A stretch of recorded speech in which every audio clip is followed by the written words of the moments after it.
Welcome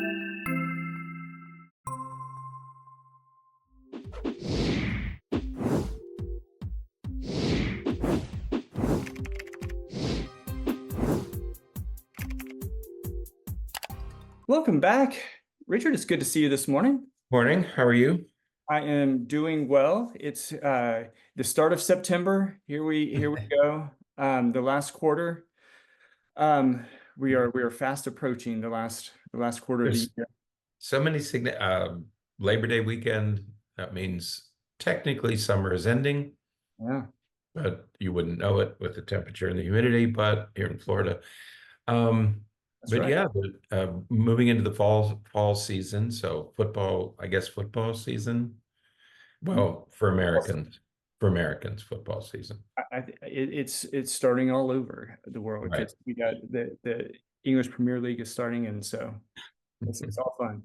But The important football. the important football. But Okay. today, we're going to start what we think is going to at least be a two-part series on talking about behavior. And I'm really excited for these conversations because we have some articles that we're going to post so that folks can read some of the things that we're talking about. But I think that these are going to be really important conversations because this is probably the vast majority of work we do here in our office, and that is dealing with problematic childhood behavior, problematic behavior in kids, trying to differentiate between what is typical behavior and what is atypical behavior, what is, how to manage whether it's typical behavior or atypical behavior, how to manage that behavior and what contributes to it and what's a disorder, what's pathological, and what's just environmental or what's going on in around the kid. But we are living at a time, I think, where child behavior is escalating. There are more and more reports coming out about people being overwhelmed. Schools are overwhelmed. Parents are overwhelmed. No, people don't know what to do about all of this behavior, and it's really becoming a crisis. And so I think this is the start of a series that we're going to share and talk about it. And we're going to talk about some of it in ways that you don't usually hear from us because we think that we have to start being a little bit more direct with some of these things. So I'm looking forward to this. I am too. There is something wrong. There's something dreadfully wrong. I don't know what I want to say in our culture. We've all experienced it. You're in a grocery store, department store, and you hear this child screaming. He's in a cart with his friends. He's just screaming. You can hear it all over the store. Kids aren't afraid of, let's face it, there are children who are not afraid of anybody. They're not afraid of their parents. They're not afraid of their teachers. They're not afraid of adult authority figures. They just have no fear of anybody. They feel like they have the right to do whatever they want. At the same time, we know that when kids get to about age 2, they begin to flex their muscles. They begin to get a little oppositional. They start to say, no, I want to do it myself. And there's a little bit of hitting and kicking and biting that occurs for a lot of kids. It's how they deal with their frustrations.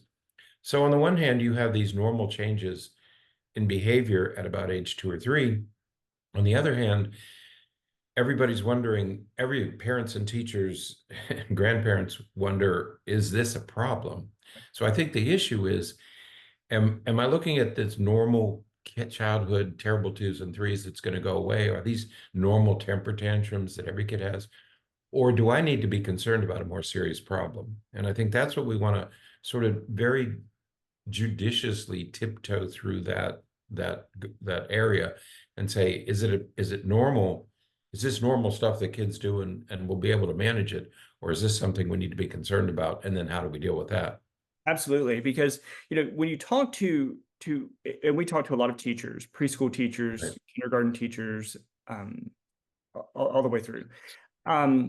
What we hear more and more about are, kindergartners, pre-K students, just acting out in ways that I don't remember hearing about kids in the past. Kids, kindergartners literally flipping tables in their classrooms and throwing chairs and um, cursing out the teacher. Now, it's unbelievable to me when you talk to a middle school teacher and you hear about a student cursing at a teacher, but to hear about kindergartners and first graders cursing at teachers, and there's, teachers are often put their hands up. They don't know what to do because, these kids are acting sort of with impunity. Like there's nothing that anybody can do. Right. Um, and they're acting as though there's nothing anybody will do. And it's actually seems as though there's not a lot that anybody can do. Well, Um, that's what strikes me especially in schools, but it's also in homes. But in schools, when many schools come to us and say, well, the child stabbed a teacher with a pencil, or tried to stab the teacher with scissors, um, and saying whatever they want and having tantrums and disrupting the classroom. And they ask us, what should we do about that? How can we manage that? I'm not sure that there's an answer to that question. I don't not know, an easy because answer. there's little that we can do about it. Yeah, I think that because, and you and I have talked about this before, and this to me is sort of the epitome of this point, and that is, um, there is no simple answer, a simple remedy to this complex problem, because as soon as you start to peel back the outer coating of all of this, you see that the problem gets deeper and deeper and deeper because we've gone in previous podcasts, we've gone back in time and talked about the times in which education reform has looked at these different things, and it's shifted focus from integration and students with disabilities and all of these different things that schools have done over the years. But now, as you look at how things have evolved in school and what the different foci have been over time, you can see how we're shifting focus from this and focusing on this over here. And just as we're doing that, all of this other stuff is starting to percolate to the top. And then we try to shift focus back over to that. And then other issues start to percolate to the top. And Right. it's very complex. So there's not well, if you just do A, B, and C, that'll resolve all your problems. It's not going to be that easy. Right. You're right. There is no simple, there is no simple answer to what we're dealing with. But we have to find an answer. And Right. I think that's why we wanted to take on this topic, that we understand that we can't give you a simple playbook to deal with these 10% of children who are creating all of this confusion and chaos in our homes and schools. But we do understand that we have to begin to address this issue, because we have a handful of children who are creating such chaos and disruption in schools that many schools almost can't function anymore because they're dealing with these problems. And nobody's really, there are few solutions, and there are no simple. I guess the best way is there are no simple solutions, but Right. we have to come up with some way of managing this. Absolutely. And that's I think that that's the crux of the issue. And you know, they we talk about all of these things, and it just seems to get nowhere. And part of that, I think, is our perspective of the world anyways, especially here in the United States, because we are not very good. I'm trying to, as you could tell, I'm being careful about how I say some things. We are not very good at preventative measures. We we Right. we are very reactive. We wait Mhm. until there's a problem and then we try to fix that problem, but we are not very good as a whole in preventative measures. But Right. I think that the true solution to this problem is one of those things where it's like we have to start planting seeds now, and then in about 5 to 10 years or so, we're going to start seeing the fruits of that work. But it's going to take that time, and I think that we do have to have some things in the intermediate, but I think that it's going to be this long-term plan that we have to develop, because teachers talk about, kids arriving at school in preschool and in kindergarten and Right. even first and second grade. Kids are arriving under socialized, meaning that they don't know how to take direction from someone else. They don't know that when a person in an authority position, whether it's a teacher or a parent or a principal or whomever, that when they ask you to do something, you have to do it. You comply. You do what you're asked to do. And students are arriving at school at times when they should have that skill, and they don't. They're just not Exactly. able to do that. They can't regulate that. Right. And that's what we keep getting asked about. Is there an epidemic? Why do we seem to have this epidemic of kids who come to school and they're completely unmanageable? You simply can't, no, the teachers can't do anything with them because they will fight you. They will stand toe to toe. There's no fear. There's no respect.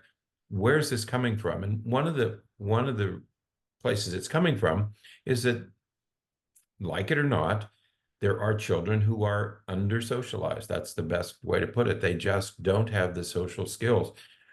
For most parents, we spend from birth to age 5, when the kids go to kindergarten, we teach them these things. You can't say this at school. You can't bite. You can't hit. You can't do this.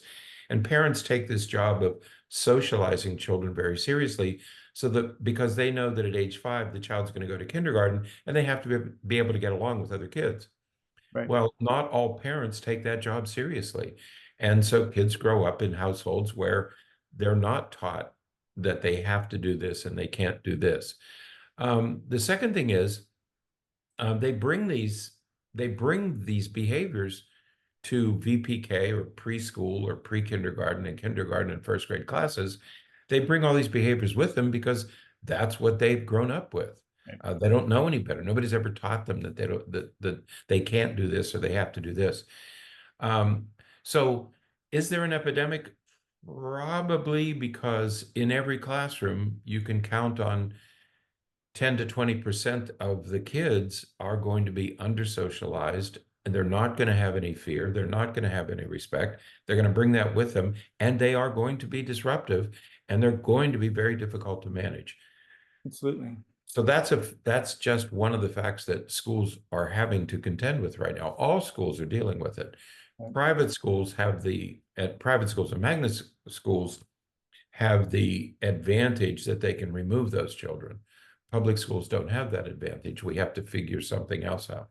Which complicates and worsens the problems in those classes, because again, if you think about 10 to 20%, it's 10 to 20% of all students. And so if you Right. have some schools that do not, accept those behaviors and send those kids back to their public school, so you have a group of schools where there are not, those 10 to 20% of students are not there.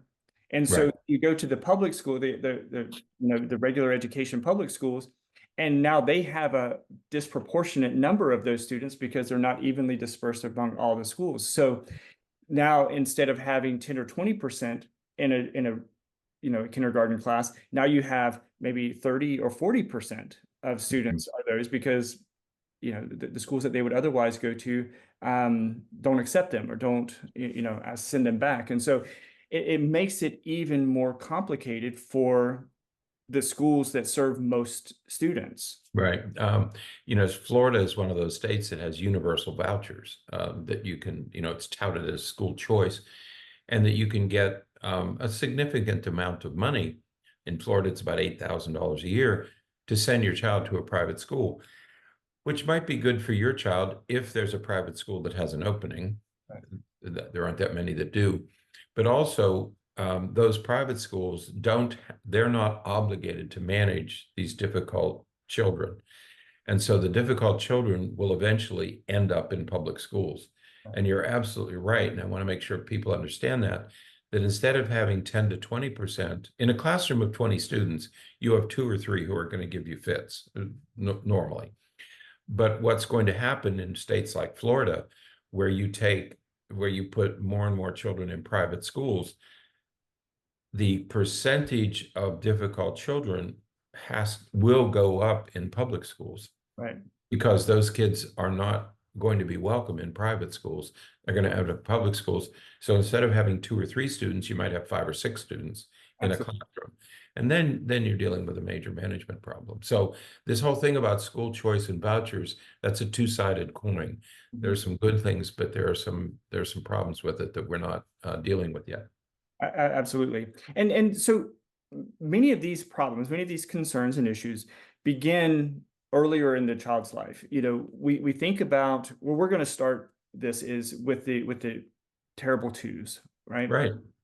We know that, and we've had many podcasts where we've talked about, around the age of 2, between 2 and 5 or so, a Right. child's brain undergoes some significant changes. Mhm. And with that comes behavior. That will always be the case throughout your life. Anytime your brain is making significant changes, because it happens again in at puberty. Right. Anytime your brain is undergoing significant changes, you're going to see changes in behaviors and emotions and all of that. The terrible twos, which is that time frame between 1 and 3 years of age, when a child is more likely to kind of push back against their parents. They have an increase in competence, so they are pressing for independence. They want to say no all the time. They want to do it themselves. They you know while they can usually communicate well, they may choose not to communicate very well, and they may just say no, and they will dig their feet in and become very resistant and everything. But this is a typical stage of development that almost every child goes through. Right. Um, Now, there could be problems, and we'll talk about that in just a second, but this is just a typical phase of child development. That's right. When you think of an infant at birth to about a year of age, those children are completely dependent on adult caretakers. They have little confidence. They're learning how to walk and talk, and they're doing things. But as they go after the first birthday, from the first birthday to the second birthday, they become more competent. They learn how to walk at about 12 months, and at 18 months they're running. So there's a there, we all know about that development after the first birthday. As they approach the second birthday, they become much more competent.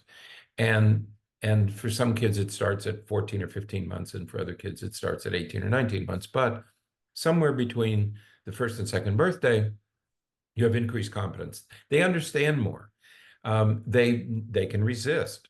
For the first time now, they can say, no, I don't want to do that. They couldn't do that at 1, but at age 2, they have the brain power to do that. They can also ask for things. You don't have to guess anymore. We're dealing with a granddaughter who's 4 or 5 months old, and she can't ask for anything. We have to kind of anticipate what she needs. But by the time she's 2, she'll start to ask for stuff. The problem is that they're not completely competent Right. at 2, okay? Yes, they can do some things. And I want to say to parents, stop talking to them this way. If you want to teach your kids how to talk to them about flowers or space or some topic. Mhm. Don't try to don't use sophisticated language when you're doing discipline with a 2-year-old, because Right. I can tell you it's not going to stick, it's not going to register. When kids get to this age, they are more competent, but they're not completely competent. And when what they want or what they feel exceeds their capacity to deal with it, they resort to 2-year-old behaviors, which is, what can a 2-year-old do? They can have a temper tantrum. Right. They're going to express this somehow, because with this increased competence comes temper tantrums, mood changes, impulsive behaviors. That's also going to appear. So you're going to get 2 things: increased competence, but increased what most of us call misbehavior, Right. right? That's what we're managing. But we're dealing with a child's at 2. Remember that a child is trying to manage frustration with what they can't do and confusion with what still doesn't make much sense to them. Absolutely. And when they become frustrated or confused, that's when, That's when the the demons are. demons come out, because and they express themselves. Think about think about how even we communicate as adults. When you don't have the words to explain something, Right. we resort to behaviors. So if you're trying to explain something to someone who doesn't speak the same language as you start to pantomime or you try to imitate what you're trying to say. And so if you imagine a 2-year-old who doesn't understand something well enough to communicate it, they don't have the words, they don't have the ability to express themselves efficiently, they're going to resort to behavior. And if the behavior is, I'm really angry because you won't let me have something I want, they're going to act in a very angry and aggressive manner. But that's normal. That is typical.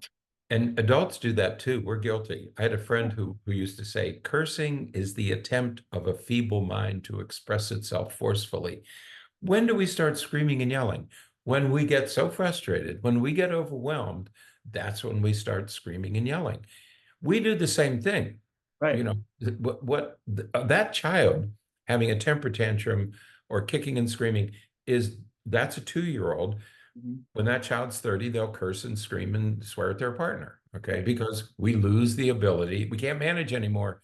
So we resort to these more primitive behaviors. We still do it as adults. So remember, this child is simply expressing as well as they can, they're expressing their frustration and their confusion. Right. So some of the normal signs of these terrible twos, again, as you said, frustration, big emotions. They may get physical. They'll have the temper tantrums. They will insist on doing things themselves. Um, but for parents, when you have a child who is behaving in these ways, and how we typically manage the terrible twos is really through consistency. Right. Don't say it unless you mean it. So if you say no, we're not going to buy candy at the grocery store, then we don't buy candy at the grocery store. You may give choices, Mm. options. You have to watch out for the things in the child's schedule. They're going to be more irritable when they're tired or when they're hungry and some of those kind of things. But parents, we have to do a better job at, especially with picking our battles.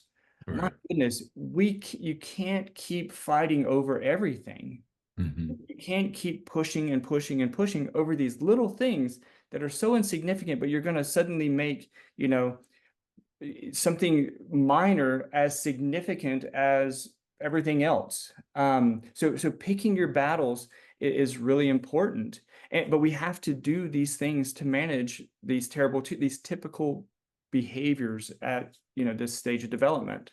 Right. One of the questions that pediatricians and psychologists and one of the questions we're always asked is this just normal 2 and 3-year-old behavior, or do I need to worry about this? I mean, even our family members ask us that. Bernie, I know that you have family members and they'll say to you, hey, Bernie, should I be worried about this? Is this just normal 2-year-old behavior, or does this signal that something is seriously wrong? You could ask that by family members. Right. Okay, I do too. Um, and they always say, should we be worried about so and so? Chances are there's an overwhelming chance that you're dealing with the terrible twos. Right. We always say to people, there's an 80% chance that it's the terrible two. I mean, 20% of us have a mental health diagnosis. So there's an 80% chance that it's just the terrible twos. Mhm. But you want to find out, well, the way to deal with the terrible twos is you have to get kids on a schedule. Remember, this 2-year-old can't sort all of this out herself. So the 2 and 3-year-olds need structure that's imposed. They can't decide when they're going to go to bed. They can't decide what they're going to eat. So stack the deck in your favor. Stick to a schedule. Sleep and the basics, safety. Do I feel safe? Am I getting adequate nutrition? Am I getting adequate sleep? Um, do that stuff, and you're probably going to head in the right direction. Mhm. At the same time, however, there are these behavioral issues that you're going to have to deal with because these even normal 2 and 3-year-old children are going to push you harder than you want to be pushed. And once again, you're going to ask this question, is this normal pushing, or am I dealing with a more serious behavior problem or mental health problem like oppositional defiant disorder? Is this just normal defiance, or is this oppositional defiant disorder? Right. That's what we're all struggling with. Right.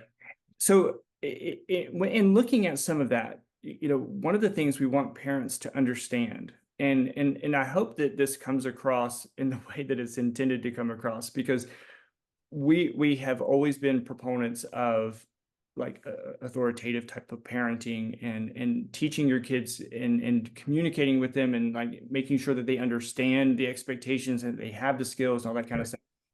Never the, because I said so, or because I'm the adult and I make the rules, none of that kind of stuff.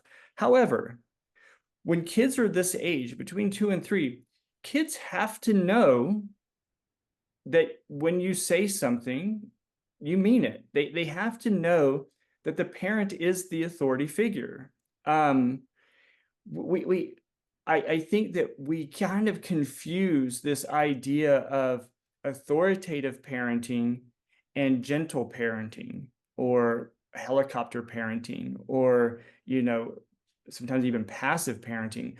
All of those things tend to converge and melt into this something that parents are doing where it's like we're not really doing anything to ensure that the child knows that no, when I ask you to do something, the expectation is that you're going to do it, not if you want to, or if it fits your schedule, or if it doesn't interfere with other things you want to do. No, when I say it's time to go get in the bathtub, it's time to go get in the bathtub. Right. And we have to establish that as early as possible. I, please understand. I see this all the time. I see it in my office. I see it in people's homes. I see it in stores. I see it out in public. A parent will ask a child to do something. A parent makes a request. Honey, could you pick up those toys and come upstairs? They issue that verbal request and then they walk away. Mhm, I can tell you that a normal 2 or 3 year old child will say, she doesn't mean that. mhm. You just walked away. You gave a verbal command, a verbal request, Right, and then you're not there. You don't stand there and make sure that the child does it. So the child's thinking, well, that's not a serious request. right, I ignore that. Okay. And then the parent has to come back and ask again and walks out of the room. Child doesn't do it a second time. Well, by the third time, the parent is frantic and screaming and yelling. And then the child says, oh, you're serious about that. Well, you've taught your child that until you start screaming, you're not serious. right, So verbal requests have no meaning. The second thing is that most children are going to continue doing what they're doing and they're not going to want to stop and they're not going to be immediately compliant. So that's the second issue, is that how do you get them to transition from something they like doing to something they may not like to do? right. So be very, very careful that when you ask a child to do something, that you stand right there to make sure they're going to do it. And you mean what you say. I mean, I want you to do that right now. And I'm going to stand here until you do. Absolutely. And you know, because as we look over the developmental span, Mhm. that behavior at 2, Right. that turns into very difficult behavior, very different and difficult behavior in Mhm. teenage years. Right. Um, you know, where you have teenagers who will say, what you're asking me to do isn't reasonable, so I'm not going to do what you want me to do until you give me what I want. Right. That is, but that is the result of these issues that start very, very early. And so we have to, that's what I meant earlier when I said that this is a problem that's going to take time, because ideally we have to start this very early in the Mhm. developmental cycle, because Right. they have to know that we mean what we say. They have to know that the parent or and then subsequently the teacher, that they are the authority figure and that they make the rules. Basically, you can ask questions and you can work to understand the rules, but nonetheless, there's still rules. Uh, and that consequences are used as effectively as possible. Right. You know, you have to have consequences. Children need to know, they have to learn very early that if they are going to be non-compliant, that they're going to pay a price for that. And it's so much easier to do that when they're 2 or 3 than when they're 12 or 13. Right. Okay. You have to have effective consequence. There can only be effective if children take and parents take them seriously. That there has to be a little bit of, we're going to talk about this next week in the next podcast. There has to be a little element of fear, not fear of being hurt, but fear that something bad is going to happen if I don't do what I'm being asked to do. I'm not going to like what my parents do next if I don't do what they're asking me to do right now. Right. And the last point is do more and say less. Remember that from birth to 2, and even into the 2s and 3s, children are at what Piaget called sensory motor stage of development. They don't understand all the things you're trying to tell them about their behavior. Honey, you can't, but, and I see parents having these long conversations with their kids, and I'm sure their kids are saying, I don't know what you're talking about, but I'll listen. They don't understand all that language. So say less and do more. If your child is doing, take them by the hand and move them. Physically take them by the hand and move. That will have an impact that long sentences and lengthy explanations are not going to have. They don't understand what you're saying. Just move them to another place, and that will stop the problem. Do more, say less. Absolutely. Yeah. So in the next podcast, we're going to talk about some other things that complicate this. Again, talk about some strategies and ways to approach it at the time, but we're going to kind of get into some other things that that can make this difficult and may suggest that we're moving into a different direction that we need to be mindful of. So with that, I think that is it for today. Until next time, stay happy, stay healthy, and forget to be afraid.